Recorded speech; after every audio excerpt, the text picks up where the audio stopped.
has a lot of motifs in his play, Two Gentlemen of Verona, and two of those are springtime and references to spring, and children and youthfulness. And the first reference would be to spring, and it represents new and young love, and characters in the play experience new, exciting emotions of love towards others that make them believe that they're in love. However, in reality, the feelings don't last, just as spring eventually turns into summer.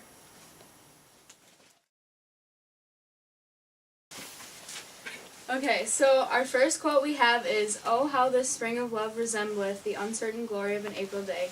And it's just talking about how love is basically like an uncertain glory of an April day, because the uncertain glory is how you're not sure what will happen to the relationship in the future. And April can be so weather crazed, like one day it's raining and the next day it could be extremely sunny and happy. And this moodiness actually represents relationships too.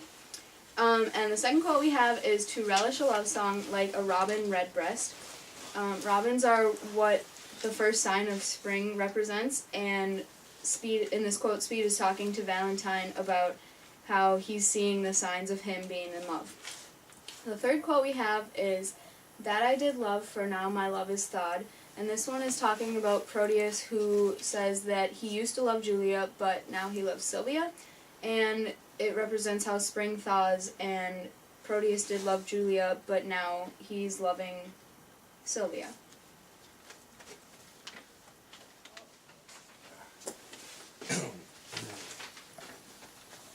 Our fourth quote is, "And through her sun-expelling mask away, the air hath starved the roses in her cheeks, and pinched the late tincture of her face." Julia is describing to Sylvia how, while she is disguised, she's talking about the elements of spring love that are now have disappeared from her and have gone, because she's talking about how Proteus has lost his love for her.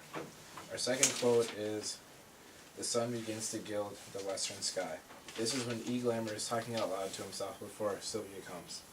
This is foreshadowing Proteus and Thuriel's love for Sylvia that is beginning to set and disappear.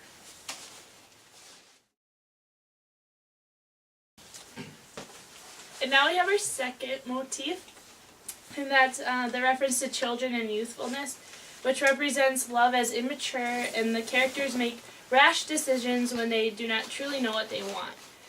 Love has to grow into maturity over time, just as it takes a child time to grow up. Okay, so our first quote is, "Even so by love the young and tender wit is turned to folly." This quote explains itself basically in that young love is very immature and fragile, and sometimes it doesn't end up the way we want it to.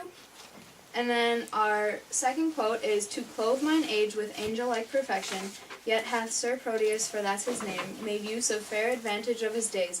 His years be young, but his experience old."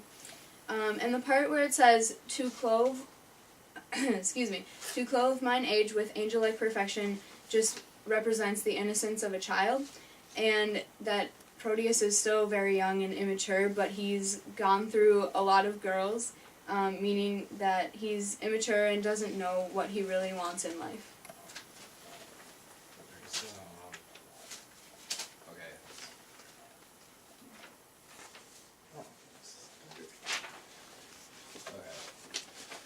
Third quote is, "For which the youthful lover is now gone." This is Proteus is speaking to the Duke about Valentine. The term youthful lover is used as a double entendre. That means Valentine is now physically gone, but at the same time his youthful experience as a lover has also disappeared, and he is now matured.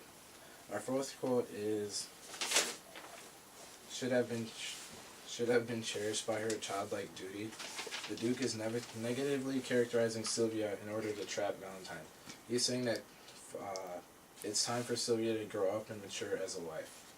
Our fifth quote is, "This very night for love is like a child." This kind of summarizes the whole inference as a whole. It means the Duke is still talking to Valentine about Sylvia. It describes the childlike nature of instant gratification or importance of youthful love, and how there is no substance or commitment behind it.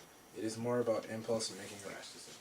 So basically, to sum it up, Shakespeare uses the references of spring to represent new love or young love, which ties into the references to youthfulness and the immaturity of young love. Oh, it's recording. Okay, I Are we gonna edit it? I can't just start. I can't just start and go. Okay. Oh, should I go? Yeah, we'll just cut that part out. Okay.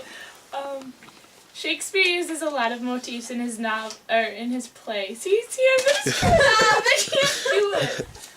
I'm nervous in front of the camera. Okay,